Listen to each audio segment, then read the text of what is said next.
ऋतु और विस्पी आगे बताते हैं कि हम यहाँ जीवात्मा जगत में बहुत खुश हैं। लोग 5, 6 और 7 में हम कभी एक दूसरे को नुकसान नहीं पहुँचाते।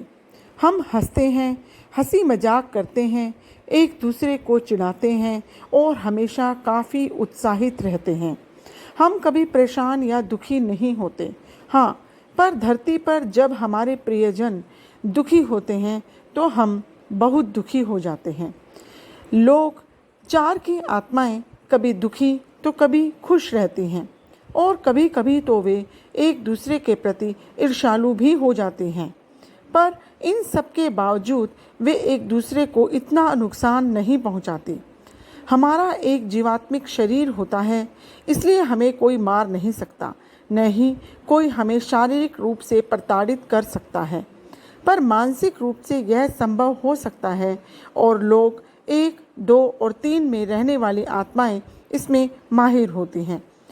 लोग 4 की आत्माएं कभी एक दूसरे को बेवकूफ़ बनाती हैं, एक दूसरे से झूठ बोलती हैं, जिन्हें वे पसंद नहीं करती उन्हें बहुत दुख भी पहुंचाती हैं। वे थोड़ी थोड़ी अच्छी और बुरी दोनों होती हैं। हमारी सुरक्षा के लिए किसी पुलिस या सेना की ज़रूरत नहीं होती, पर लोग 1 और 2 और 3 में आपको खुद ही अपनी रक्षा करनी होती है। वरना जब तक आप एक सच्चे मन से अपनी गलतियों को नहीं स्वीकारते और मदद के लिए नहीं पुकारते, तब तक आपको प्रताड़ना ही झेलनी पड़ती है, जिसे सदियां चली जाती हैं। यहाँ तक कि लोग 4 में भी आपको अपनी रक्षा करनी होती है, क्योंकि कोई आपको मानसिक रूप से परेशान कर सकता है। लोग 5, 6 और 7 में किसी सुरक्षा की ज़रूरत नहीं होती, क्योंकि कोई किसी को नुकसान पहुंचाने की बात नहीं सोचता। लोग 5, 6 और 7 में हमारे मुख्य नियम होते हैं एक दूसरे की मदद करना, एक दूसरे के बीच खुशियां बांटना, जो भी पसंद हो वह कार्य करना और पृथ्वी पर रहने वाले अपने प्रियजनों की मदद करना। हम इन लोगों में इतने प्रेम भाव से रहते हैं कि धरती पर से यहाँ आने वाली आत्माएं पूरी तरह से स्वतंत्र महसूस करती हैं। उन्हें किसी प्रकार का भय, दुख, शारीरिक तकलीफ और पीड़ा नहीं होती। हर कहीं प्रेम का वास होता है। सबसे अधिक महत्व इस बात का है कि हम एक बेहद खूबसूरत जगह में रहते हैं।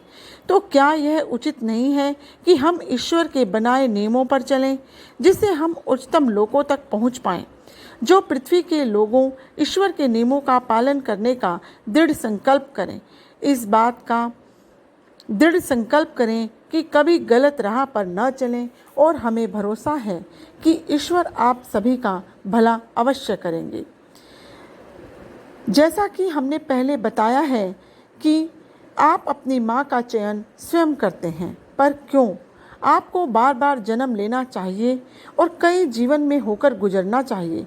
पृथ्वी पर रहने वाले आप सभी जानते हैं कि अधिक अनुभव पाने के लिए हम आपको बार बार जन्म लेना ही पड़ेगा, पर इसका मुख्य उद्देश्य होता है आध्यात्मिक उन्नति करना और उच्चतर लोकों में प्रगति करना। आपका पुनर्जन्म एक उच्चतर स्तर में जाने के लिए होता है, पर आप क्या करते हैं? ईश्वर की इच्छा के अनुरूप प्रगति करने की बजाय आप में से अधिकतर नीचे गिर जाते हैं। दुष्ट लोग आपकी दुनिया पर राज करते हैं। यही कारण है कि पृथ्वी की अवस्था बद से बदतर होती जा रही है। दुष्ट आत्माएं कभी नहीं चाहती कि अच्छाई उस पर हावी हो, इसलिए वे अच्छाइयों को दबाने का पूरा प्रयास करती हैं और हर कहीं दुष्टता फैला देती हैं। आपकी दुनिया अभी ऐसी ही हो गई है। इसलिए जब आप अपनी दुनिया छोड़कर जीवात्मा जगत में आते हैं तो बुरी और दुष्ट आत्माओं का अवचेतन मन उन्हें निम्नतर लोकों में पहुंचा देता है। निम्नतर लोग पूरी तरह से भर चुके हैं। ऊपरी या उच्चतर लोकों की जनसंख्या कम है। 1 शताब्दी पहले इसका उल्टा हुआ करता था।